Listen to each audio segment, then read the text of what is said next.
Maglimas po tayo mga lods. Ayan o. Kailangan na, malalim. Malalim na kasi. Ayan. Hindi gumana yung ano natin, yung DIY natin. Uulitin ko pa kasi singaw. Maano na yung ano natin, yung swimming pool, medyo nilulumot na. Kaya kailangan na manumanuhin na lang muna. Tsaka na natin ulitin yun. Pagka may ano na, may time na tayo. Okay. Mano-mano muna.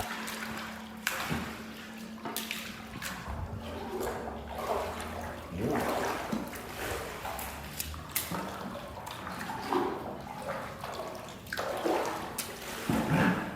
Hanggang sa mapagod tayo, diin to. Bukas naman ulit.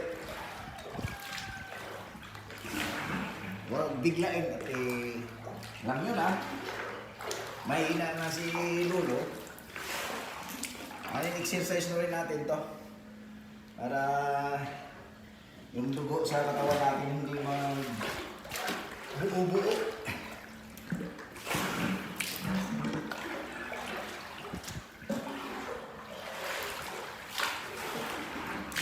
Ito lang naman ginagawa ko ito. Pati yung paglinis doon ng mga sa gilid, yung pinakagilid ng bahay kasi maraming mga damo. Nagdamo lang ako doon tapos nagtanim ako ng kunting gulay. Sad naman at naabutan ng bagyo. Kaya ayun. Naano siya, nalanta ang iba, ang matibay yung yung ampalaya at kalabasa, ang kangkong nga na pa rin nalanta pa rin. Tuloy na natin to. Kung hanggang saan ang abutin ng resistensya natin, doon na tayo dito. Okay? Ano lang.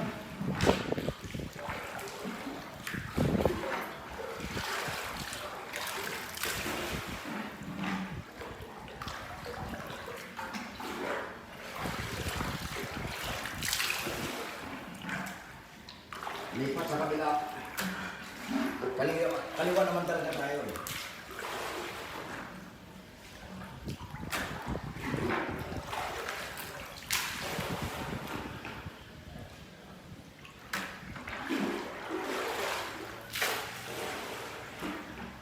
Yung kung ilang kilo itong isang balde, parang nagbuhat ka lang dito ng budget.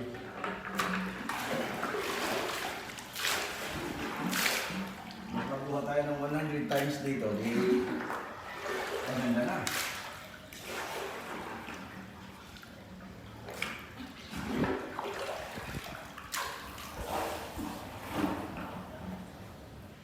Hinahin na lang din siya pag buhos kasi tumatalsik. Napapasa ako, basa na. Ika mabigla, talsik.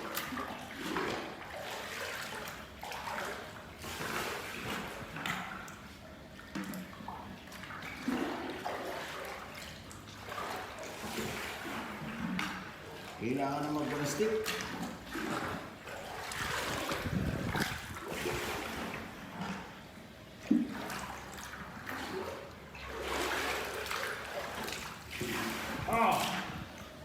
Yan o. Matalsik Hindi bali nang mabasa ka na malapit nang matapos.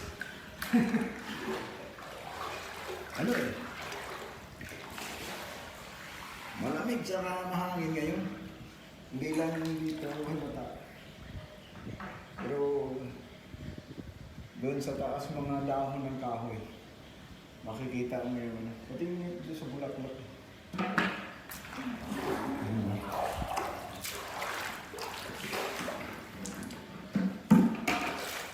Ayan yung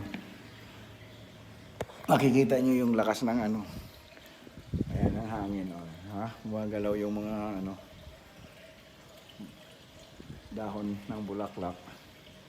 Ay maganda na oh. May mga bulaklak na siya tumutubo. Ayan, siyempre.